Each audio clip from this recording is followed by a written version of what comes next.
Kita lanjutkan ke soal berikutnya. Jika akar-akar persamaan kuadrat x kuadrat dikurang 3x ditambah 2 sama dengan 0 adalah x1 dan x2, maka tentukan persamaan kuadrat baru yang akar-akarnya 1 per x1 dan 1 per x2. Nah, kalau kita misalkan, ini adalah alfa, kemudian yang ini adalah beta, maka untuk menentukan persamaan kuadrat baru yang akar-akarnya adalah alfa dan beta, kita bisa langsung menggunakan persamaan x kuadrat dikurangi alfa ditambah beta kali x ya, ditambah alfa kali beta sama dengan 0. Nah, ini harus dihafalkan ya. Jadi x kuadrat dikurangi alfa ditambah beta kali x ditambah alfa kali beta sama dengan 0 ya.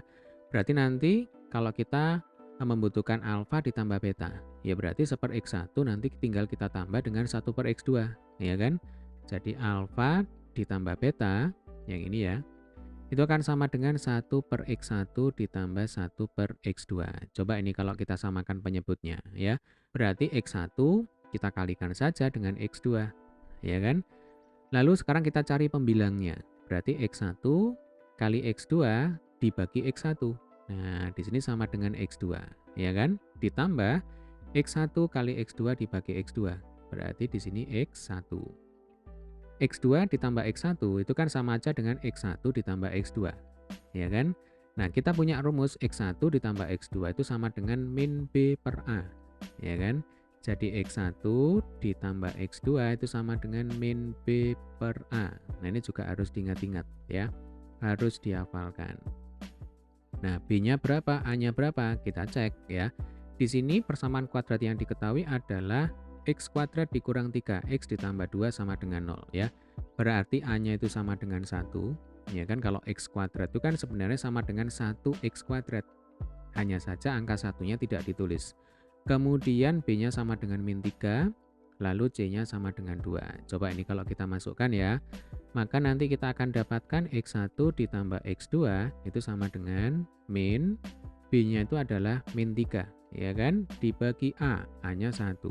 Negatif ketemu negatif jadinya positif. Berarti plus 3 per 1 sama dengan 3. Nah, ini adalah x1 ditambah x2. Coba kita tulis ini ya. x1 ditambah x2 atau x2 ditambah x1 sama dengan 3. Nah, sekarang kita akan menghitung x1 kali x2 ya. Jadi kalau x1 ditambah x2 itu rumusnya adalah min b per a. Nah, kalau x1 kali x2 rumusnya adalah c per a. Nah, ini juga harus diingat-ingat ya. Jangan sampai dilupakan. Oke, sekarang kita masukkan angkanya ya. Berarti x1 kali x2 sama dengan c-nya 2, a-nya 1. 2 per 1 ya sama dengan 2. Berarti alfa ditambah beta sama dengan 3 per 2. Nah, sekarang kita akan menghitung dulu alfa kali beta. Ya. Alfa kali beta ya berarti 1 per x1 kali 1 per x2. Atau alfa kali beta sama dengan 1 per x1 kali x2. Nah, tadi kan kita sudah menghitung x1 kali x2, ya kan, sama dengan 2. Maka alfa kali beta itu sama dengan 1 per 2. Nah, berarti di sini alfa plus beta sudah ada, alfa kali beta juga sudah ada. Tinggal kita kembalikan ke persamaan semula ya. X kuadrat dikurangi alfa plus beta kali x berarti dikurangi 3 per 2x, ya kan? Ditambah alfa kali beta. Alfa kali betanya sama dengan 1 per 2. Berarti ini ditambah 1 per 2 sama dengan 0. Nah, supaya pernya ini hilang, berarti kita kalikan saja dengan 2, ya kan? Ruas kiri dan ruas kanan, ini semuanya kita kalikan dengan 2. Coba hasilnya berapa? X kuadrat kali 2. Berarti nanti jadinya adalah 2x kuadrat, ya kan?